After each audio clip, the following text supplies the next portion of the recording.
Guitarist Rudy Guess has been playing at fundraisers across the country for Senator John Kerry. On his way to New Hampshire last week, he and his guitar got stuck at LaGuardia Airport in New York City. Guess used that spare time to record this NPR campaign diary. Do not leave your luggage unattended at any time. I don't think most people know, but John Kerry actually plays guitar. He says he likes to hold it, so not so much as play it. He loves to hold it, which I understand because as a guitar player myself, there's something magic about just holding the instrument. At the end of each show, he says, "Oh, we got to get together and play," and I play too, you know. This is John Kerry. I play guitar myself. Me and some guys, we got a band there in Boston. And I went, "Oh, that's great, Senator, that's great. Yeah, we'll have to get together and rock and roll sometime." "Yeah, oh yeah, I'd like that." He's a funny, cool guy. Generally, when you're doing a rock and roll tour, you go to big cities and you play Los Angeles and you play New York. When you're doing these political things, it's really different. You're playing in a little small town. I don't know how many times the Beatles or the Rolling Stones ever played Cedar Rapids, Iowa. But you have. I did last week.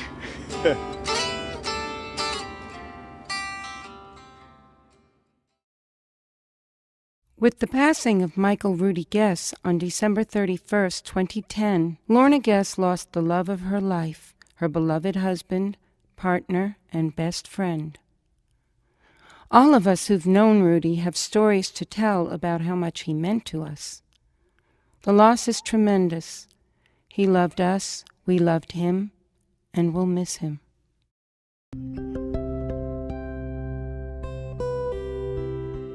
Born in Miami, Florida, to parents Ike and Shirley Guess, Mike grew up in both Florida and Scottsdale, Arizona. As a young boy, he picked up a guitar, which became his first love and his livelihood. He studied multiple instruments in elementary school and high school. He began to play in rock bands with his friends. He studied music and songwriting in college, and then devoted his time to being a full-time musician, traveling around the U.S., playing in various bands, and eventually settling in Los Angeles. I met Mike somewhere around the early 70s, I'd say. We were in a band together called Popeye. Michael, at the time, was running sound, so we needed some other type of character for the show. And he would play a character named Rudy Valentine. And that character actually grew into a Mexican wrestler with a head mask with some wings, and still became Rudy Valentine, where he'd come out and he'd play the guitar, and it added to the show. Well, we had 3 Mikes in the band. And whenever anybody says, "Hey, Mike," everybody turns. He goes, "I'm going to be Rudy." We just became Rudy after that. So, and that was Popeye, which eventually grew into a band called The Team. From that, we just went on to do an original band together, a bunch of original bands, St. Theodore and the Sinners, and we went on to sub for Chucky Weiss and the Goddamn Liars, which became one of our favorite bands. Rudy was very much into the recording end of music also while we were kind of growing up together in bands, and he always liked recording. He always had a machine somewhere in a back room or in a house that we rented. We would always soundproof a garage and put a recording machine in there, and he started working more and more on the recording end of music. At one point started working with Carole King. They started recording together and doing demos together. He was an all-around great guy to be in a band with, and I tell you, I'm going to miss Rudy a lot. I mean, he was not only the best man at my wedding, I chose him over my own brother, and I love him. I'll love him forever.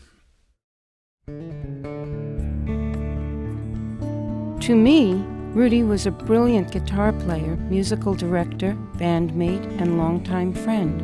As one among many who knew him, I will forever be grateful for the memories Rudy, Lorna, and I made together in the years since we first met in 1987.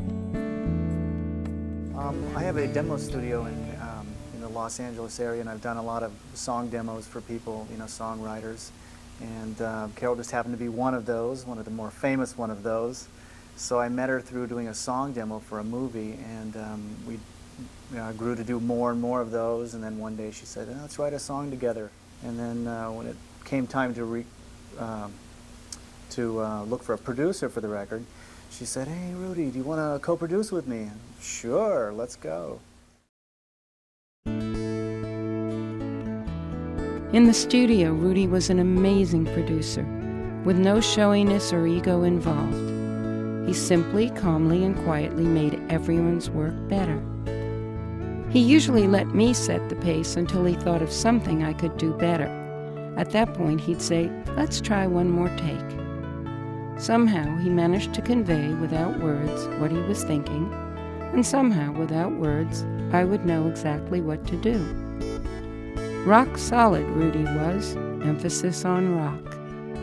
I noticed that when all the elements are right, magic can happen. When the piano's in the right spot and the right group of people around, all of a sudden magic can happen. So that's one thing I've been able to see, is that if you set the table the right way, the meal is going to turn out good.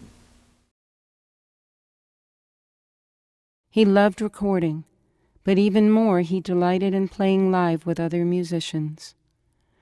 In any video of any show of mine after 1987, you can't miss Rudy. He's the cat with the biggest smile.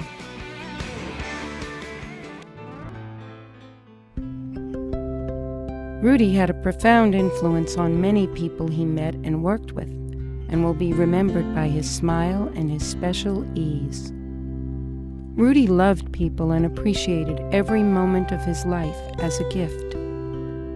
He delighted in every experience, great or small, and he never lost the sense of wonder he must have had as a child. Full of wonder, that was Rudy.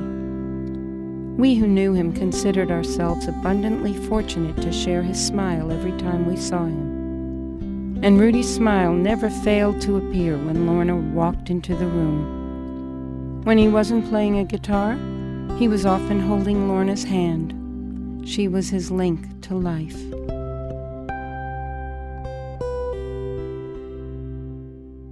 I met Rudy in 1985, and I was blown away by his sounds and playing.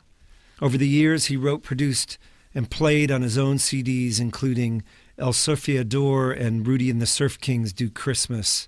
And with the Rudy Guess Orchestra, he did some amazing CDs.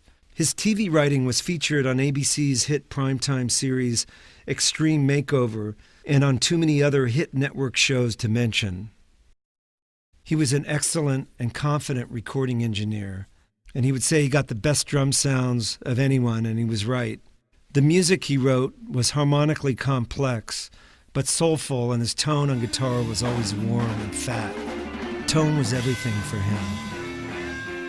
Rudy and I had a band called the Quixotics, and we played mostly obscure soul and jazz music from the 50s and 60s, and I remember how much fun it was to play in that band with him.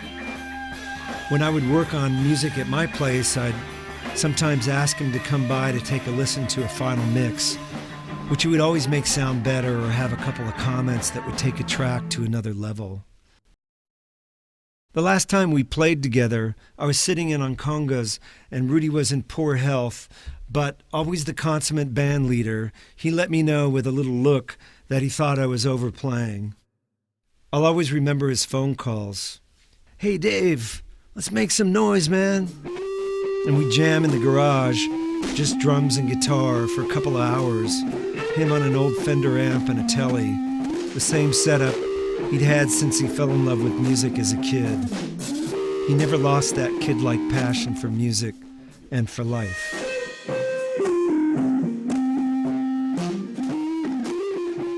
In the first decade of the 2000s, when the Living Room Tour was on the road, my entire band consisted of Rudy and Gary Burr on guitar,